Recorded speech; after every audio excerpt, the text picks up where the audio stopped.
Capítulo 8. Textos que encantem.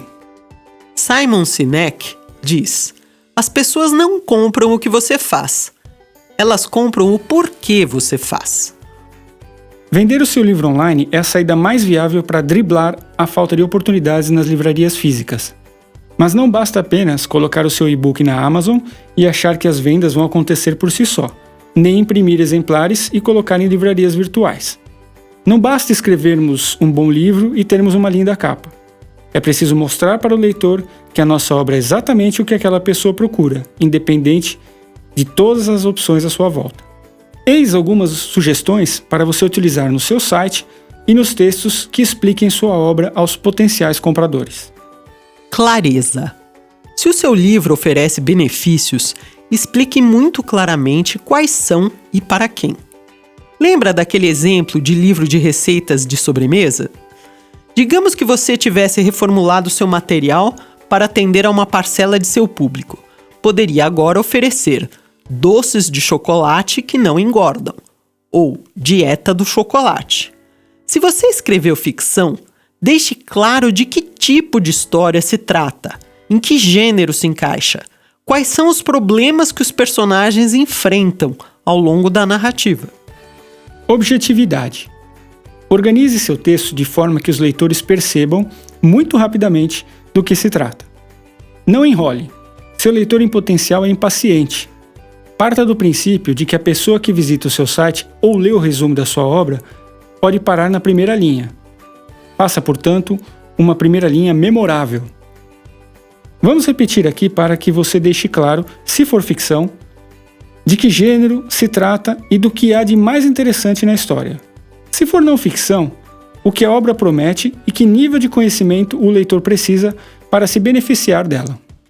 Sinopse específica. Faça um texto específico, sem adjetivos, para descrever a sua obra. Específico é o que o seu livro tem e os outros não. Uma história de amor não diz nada. Aventura fantástica também não. Você não vai conseguir parar de ler, é um chavão que pouco convence. Se o seu livro é ficção, coloque uma cena bem marcante no resumo. Prometa um desenrolar interessante, mas poupe adjetivos. Se o seu livro é não ficção, diga bem detalhadamente de que se trata, que problema resolve. Dê o exemplo de algo muito interessante que aborde. Eis um bom exemplo de resumo de ficção. Uma aventura no deserto, de Ana Maria Magalhães e Isabel Alçada. Um passeio de barco acaba mal. Arrastados para sul, vão parar a costa de África e quando o barco afunda, são todos arrastados para um areal que é nada mais nada menos do que a entrada para o deserto do Saara. O grupo está exausto, quase morre de sede. Salva-se graças à intervenção dos tuaregues, os homens azuis do deserto. A longa caminhada rumo ao oásis mais próximo não é nada fácil. Mas o pior será enfrentar bandidos que ocupam um palácio de lama. Se alimentam de cabeças de cabra e não hesitam em fazer desaparecer quem lhes opõe. É bom prometer humor, e o segundo parágrafo indica bem tratar-se de uma leitura para crianças. O sumiço da elefanta, de Marcelo Oliveira. O rapto de uma elefanta na África deixa a comunidade empolvorosa. Afinal, ela guarda o segredo da sobrevivência da espécie. Somente um experiente detetive seria capaz de selecionar esse mistério. O brasileiro Tamanduá Bandeira. Nessa deliciosa aventura, o leitor encontra diversas informações sobre a geografia do continente africano e os costumes de seus habitantes. Repletos de humor, o texto traz ainda muito conhecimento a respeito dos animais protagonistas. Nessa próxima resenha, há um bom começo, mas o final indica um livro escolar, com lição de moral provavelmente. Diário de Pilar na África, de Flávia Lins e Silva. Pilar, Breno e o gato Samba embarcam na rede mágica e vão parar do outro lado do Atlântico, na África, onde conhecem Fumi, uma princesa iorubá. Juntos, eles tentarão salvar a sua família e seu povo, capturados por comerciantes de escravos, percorrendo muitas regiões africanas, de Nigéria a Angola. os 4 aventureiros contam com a ajuda de um elefante para atravessar florestas, enfrentam o mar bravio, num pequeno veleiro galopam na perigosa savana montados em uma zebra, descem o rio Congo ao lado da poderosa rainha Ginga e enfrentam os donos dos navios negreiros. Na luta pela liberdade e contra a injustiça, Pilar e seus amigos vivem experiências inesquecíveis. Se você quer saber mais sobre a África e aprender de onde vem a Citatunga, o Musaranho o elefante, o acarajé e o berimbau, não perca essa viagem. Eis agora um mau exemplo de resumo de não ficção. Vago, com adjetivos genéricos, sem convite. Não faça assim. De Cape Town a Muscat, uma aventura pela África, de Guilherme Canever. Viagens por lugares poucos explorados, por culturas diferentes, por terras inóspitas, viagens pelo mundo e para dentro de si. Entre trens, barcos, lotações, ônibus, caminhões, jipes e muitas caronas, trilhou por caminhos incertos que o levaram à Cidade do Cabo, na África do Sul, até Mascate, em Omã. Passou pela Namíbia, Botsuana, Zâmbia, Moçambique, Malawi, Burundi, Etiópia, Djibouti, Somalilândia e tantos outros países. Nos meses em que passou na estrada, fez uma parte do trajeto com sua mulher Bianca, encontrou amigos, surpreendeu-se com a hospitalidade de gente simples, experimentou as mais exóticas comidas, viu paisagens deslumbrantes e colecionou inúmeras histórias. São 230 páginas recheadas de aventura, fotos e informações sobre os países visitados. Título. Ajuda muito se o título de sua obra for único, memorável. Um título só de palavras genéricas é muito fácil de esquecer, como, por exemplo, uma obra romântica chamada Amor e Sedução. Todas as obras românticas têm amor e sedução, não é verdade? Portanto, não chama atenção, não fica gravado na memória de quem procura algo para ler. Um título como Um Amor de Mentira não parece ótimo, mas já é um pouco mais definido. Jogo de Amor em Eleonor tem mais graça, uma rima inesperada para ajudar a lembrar. Se puder colocar algo inesperado no título, humor, uma imagem marcante ou algo muito específico, você ajuda a atrair o olho dos leitores. Veja alguns bons títulos de literatura. A Jaca do Cemitério é mais doce, de Manuel Herzog. Quem pensa em jaca, não pensa em cemitério. O inusitado surpreende. O Amor em Tempos do Cólera, de Gabriel Garcia Marques. Amor costuma ser acompanhado de tudo, menos de cólera. Se um viajante numa noite de inverno, de Ítalo Calvino. Um começo de oração muito intrigante. Veja agora bons títulos de não ficção.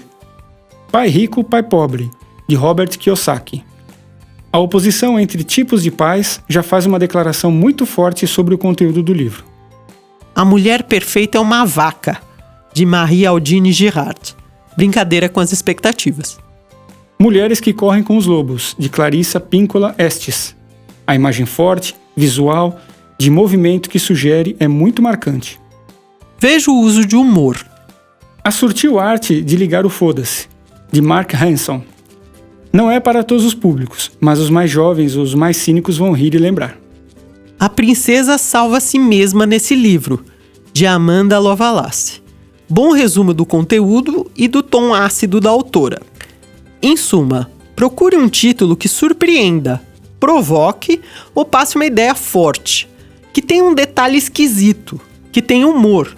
Não use expressões muito batidas, nem palavras genéricas comuns. Capa. Ajuda muito se a capa for memorável e tiver uma aparência profissional, seguindo o mesmo princípio de destacar-se do mar imenso de publicações semelhantes. A capa é um dos mais fortes argumentos de venda de seu livro, aquilo em que a pessoa primeiro repara, às vezes antes de ler o próprio título. Assim, tenha a certeza de que ela é legível numa loja online, de que dá a ideia do que o livro oferece e de que está mais ou menos no mesmo estilo das capas de outros livros recentes, naquele estilo literário ou tipo de não ficção.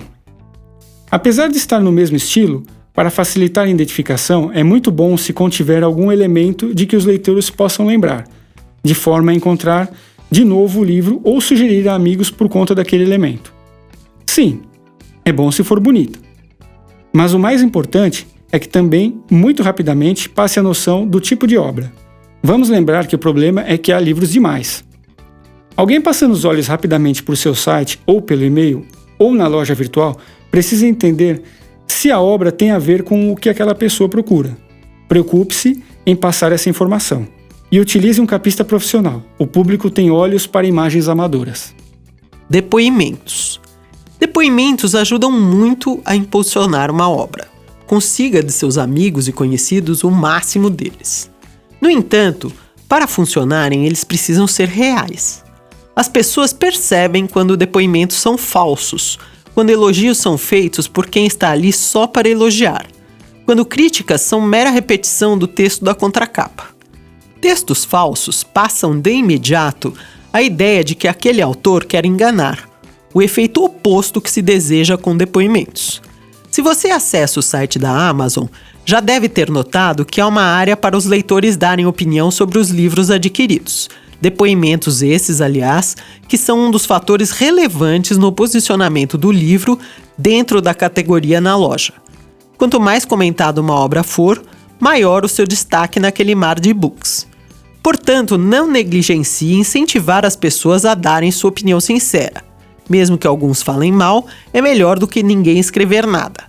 Os melhores testemunhos podem ser copiados e colocados em seu site. Vá em frente e solicite a seus leitores que façam essa gentileza por você. Peça-lhes para lhe dar feedback e em seguida inclua os melhores comentários em seu site. Cada testemunho que você coleta deve ter o nome completo do seu leitor e localização. Se eles falam em nome de uma empresa, inclua o nome dela também. Se eles têm títulos ou certificações profissionais, utilize-os. E se o leitor tem um site, inclua. Isso vai provar que cada testemunho é legítimo. Se for possível usar fotos das pessoas juntamente com seus depoimentos, coloque também. Agora, os depoimentos mais poderosos são aqueles em que o leitor se dispõe a gravar um vídeo falando sobre a experiência. Vídeos são poderosíssimos e não deixam dúvida de que o depoimento é real e sincero. Portanto, havendo a possibilidade, trabalhe com o maior número de elementos comprobatórios para que cada depoimento ganhe cada vez mais força. Chamada para a ação. A chamada para a ação, que é também chamada de Call to Action ou simplesmente CTA, é a etapa final de qualquer ação de marketing. É aquele botão destacado em que o usuário, após percorrer o caminho que você planejou, recebe o convite de fazer algo.